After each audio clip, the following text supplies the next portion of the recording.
Nah, sifat wajib Allah Subhanahu wa Ta'ala, kita akan belajar pengertiannya terlebih dahulu. Sifat wajib Allah adalah sifat-sifat yang melekat pada Allah Subhanahu wa Ta'ala dan tidak bisa dipungkiri keberadaannya. Sifat-sifat Allah ini mencerminkan keagungan serta kesempurnaan Allah yang sangat banyak sekali dan tidak ada yang memilikinya kecuali Dia. Menurut para ulama, Allah Subhanahu wa Ta'ala memiliki banyak sifat wajib karena Allah adalah zat yang maha sempurna. Allah Subhanahu wa Ta'ala memiliki 20 sifat wajib anak-anak, dan sifat wajib yang 20 ini harus kita ketahui, dan sebagai seorang muslim kita harus hafal ya. Untuk lebih meningkatkan iman dan rasa cinta terhadap Allah Subhanahu wa Ta'ala, berikut sifat wajib bagi Allah yang perlu dipahami setiap muslim. Yuk kita simak. Sifat wajib Allah Subhanahu wa Ta'ala yang pertama, wujud. Apa artinya? Ada yang tahu? Ya, benar sekali. Wujud artinya ada. Allah itu punya sifat wujud, artinya ada, yaitu adanya alam semesta itu karena ada yang menciptakan, yaitu Allah Subhanahu wa Ta'ala. Ada yang menciptakan, ada yang diciptakan, berarti ada yang menciptakan, bukan? Itulah kenapa Allah memiliki sifat wujud yang artinya ada. Yang kedua, qidam, yaitu dahulu, yaitu Allah itu maha awal, tidak didahului oleh siapapun atau tidak didahului oleh apapun. Yang ketiga, baqo, artinya kekal. Maknanya adalah Allah itu tidak akan mati karena Allah akan hidup selama-lamanya, karena Allah itu kekal. Meskipun kiamat itu datang, semuanya hancur, bumi hancur, langit hancur, dan semuanya mati, tetapi tidak dengan Allah. Allah itu tidak akan pernah mati dan tidak akan pernah musnah. Yang keempat, mukhalafatul hawadisi, artinya berbeda dengan makhluknya. Maknanya adalah tidak ada yang menyamai Allah Subhanahu wa Ta'ala. Dan yang kelima, qiyamuhu binafsihi, yang artinya berdiri sendiri. Ini berarti bahwa Allah tidak butuh siapapun karena Allah maha berdiri sendiri.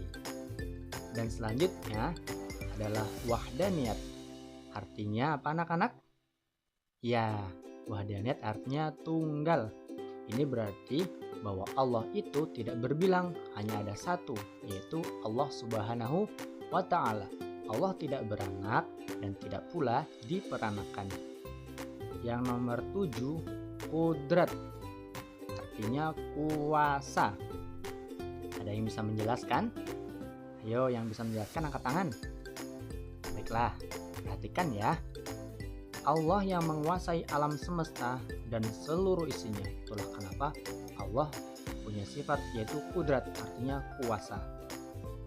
Yang selanjutnya irodat, artinya berkehendak, yaitu Allah menghendaki apapun yang Ia inginkan.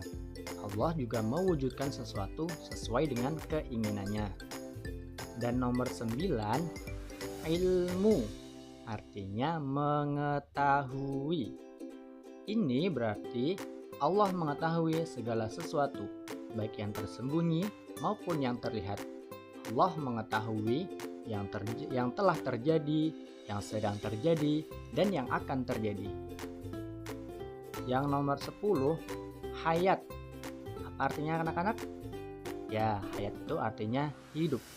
Allah maha hidup, atau Allah akan hidup selama-lamanya, dan Allah tidak akan pernah mati. Yang selanjutnya, sama. Sama artinya mendengar ya. Anak-anak, ketika kalian berdoa, yakinlah bahwa Allah Subhanahu wa Ta'ala itu mendengar doa-doa kita. Jadi ketika kita berdoa, kita harus khusyuk. apa yang terlintas di benak kita maupun apa yang kita ucapkan itu didengar oleh Allah. Makanya kita tidak boleh mengucapkan atau mengatakan sesuatu yang buruk, karena apapun itu pasti didengar oleh Allah.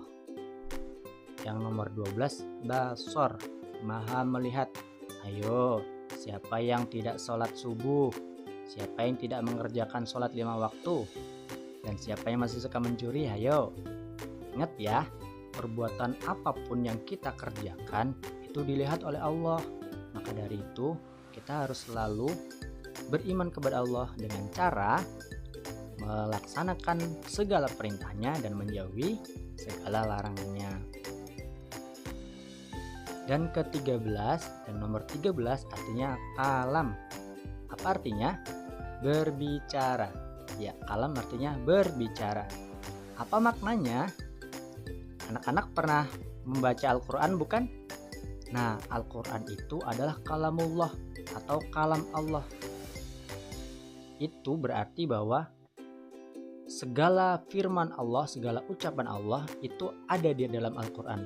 Itu kenapa dikatakan kalamullah. Al-Quran itu kalamullah, artinya firman Allah.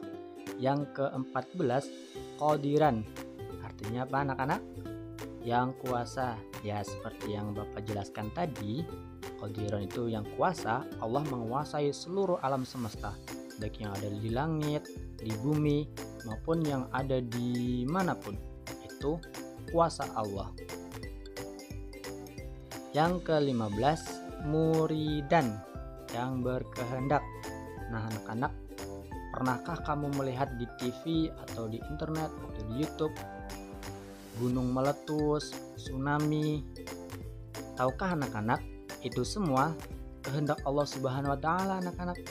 Jadi semua yang baik maupun semua yang terjadi di alam dunia ini itu kehendak Allah. Kita tidak bisa menghendaki apapun karena Allah itu maha kuasa.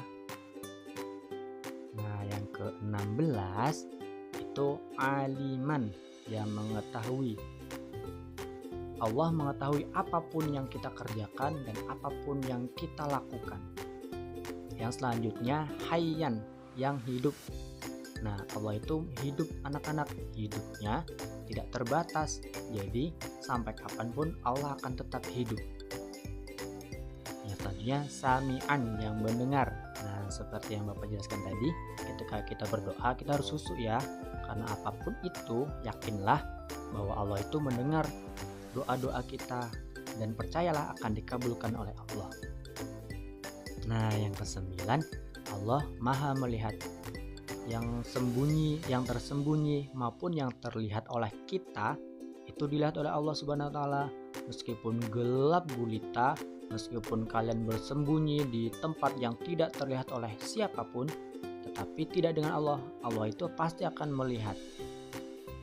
Nah yang ke-20, mutakaliman, yang artinya yang berbicara. Nah yang berbicara ini dimaksud dengan firman Allah. Firman Allah itu tertulis dalam Al-Quran. Nah itulah tadi 20 sifat wajib Allah Subhanahu wa Ta'ala. Kalian harus pahami ya. Nah setelah kalian mengetahui sifat wajib bagi Allah yang 20 itu, dan kalian mengetahui arti dan maknanya, kita akan belajar mengenai hikmah mengenal sifat wajib Allah Subhanahu wa Ta'ala. Sifat wajib Allah sangat sempurna. Kita harus disiplin dalam hidup. Kita harus bertanggung jawab atas perbuatan yang dilakukan, karena Allah melihat, mendengar, mengetahui semua perilaku kita. Allah juga berkuasa untuk melakukan